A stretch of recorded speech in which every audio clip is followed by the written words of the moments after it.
Hello and welcome to a brand new show of Market Makers, and this time we are coming to you from Singapore. My guest on the show today is Peter Elston of Aberdeen Asset Management. Peter, first, congratulations, you've just been hitched. Thank you. So how will life change for you this year? Big life change, absolutely.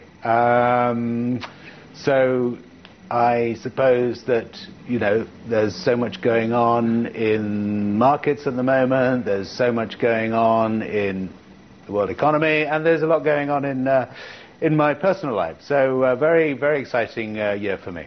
Well, good luck again, and we wish you all the best. So 4 factors which are dragging Indian markets down. Number 1 is Europe, second is inflation, third to a large extent is currency, and the fourth one is deficit. Do you think in next 1 year, 2 domestic factors will improve, be it inflation and currency? If you look at India over the last 20 years or so, I think it's fair to say that the economy has really benefited from the reforms that were introduced by the current Prime Minister in 1991.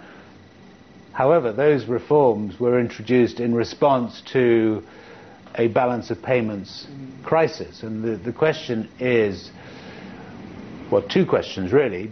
The first question is the economy at a point where we need a second round of reforms? Obviously, the reforms in 1991 were related to freeing up competition in certain industries. There's a lot of suggestion that new reforms are needed with respect to land law, to labour law.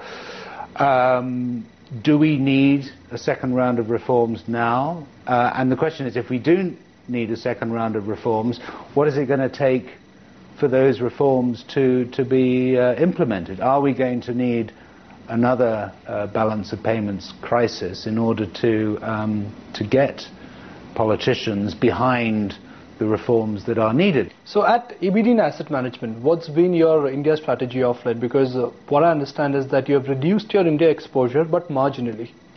Yes, we did reduce the India exposure. We had a substantial overweight in the Indian market, and in fact have had a substantial overweight in India for a long, long time, and that's served us very well, not just because of the overweight to a country whose market has done very well, but because the companies that we've been investing in India have themselves done even better than the market. So we have had a big overweight. We did reduce it between around 9 and 18 months ago, not so much because of a more cautious view on the economy. We just noted that some of the companies that we held were starting to look a little bit expensive. Some of these multinationals, the subsidiaries of multinationals that are very, very good quality companies, a lot of them are now looking very expensive. Previously they may have been on 15, 20, 25 times earnings.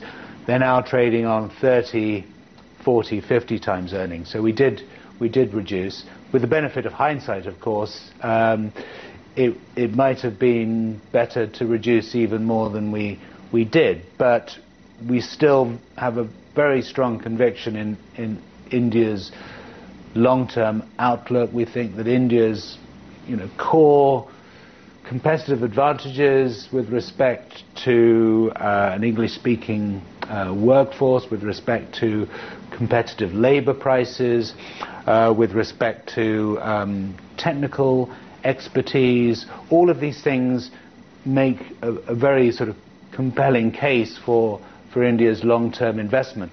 The shorter to medium-term issues relating to deregulation are absolutely critical. And they will happen. It's just a question of whether they happen now or whether they happen following some sort of escalation of what is starting to look like a bit of a balance of payments problem. But your portfolio, by and large, in terms of names or in terms of weightage, hasn't changed at all. So can I safely assume for next 5 years you're still bullish on HDFC, ICICI Bank, Infosys and Hero Honda? Absolutely. We tend to like certain sectors, whether that's in India or elsewhere in Asia. In the case of India, where we see competitive advantages both relate to India-specific sectors, such as the IT services sector, as well as sectors that we tend to like, not just in India, but in other countries in Asia, like banking.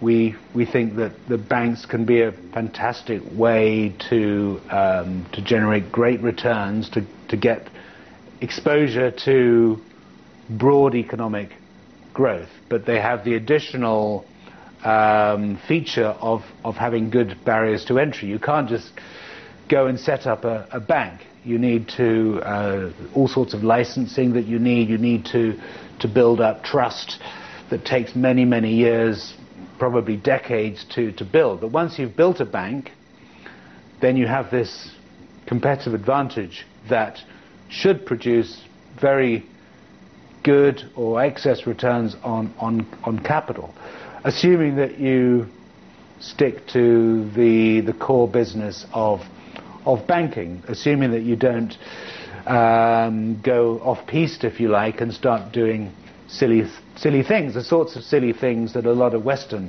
banks did. But if banks can stick to their knitting, then in emerging markets they can be a great way to make good returns.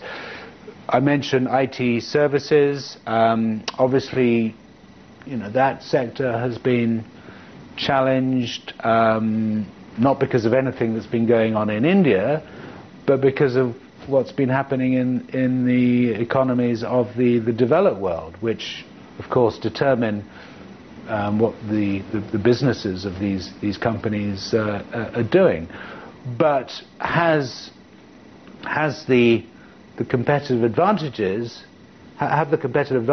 that these companies enjoy fundamentally changed? And the answer is absolutely not. They still exist. The long-term case for investing in these companies is still there, but the short to medium term is more challenged. I suppose the last thing I'd like to say is that you shouldn't worry about the short term as an investor.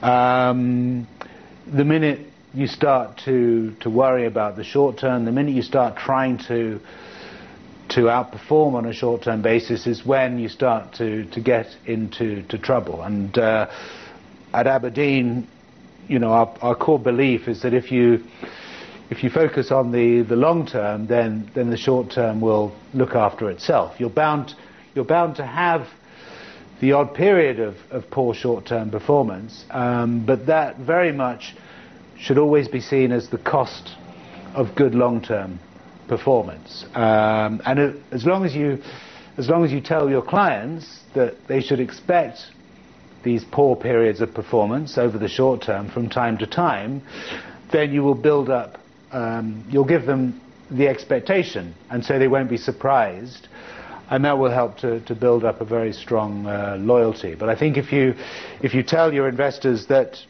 you're trying to perform well over the short term all the time, which is an impossible thing to do, then they're going to be disappointed when you, of course, perform poorly. And so I think building good expectations amongst your clients and maintaining this focus on the long term is crucial to building a good business and crucial to producing good investment returns.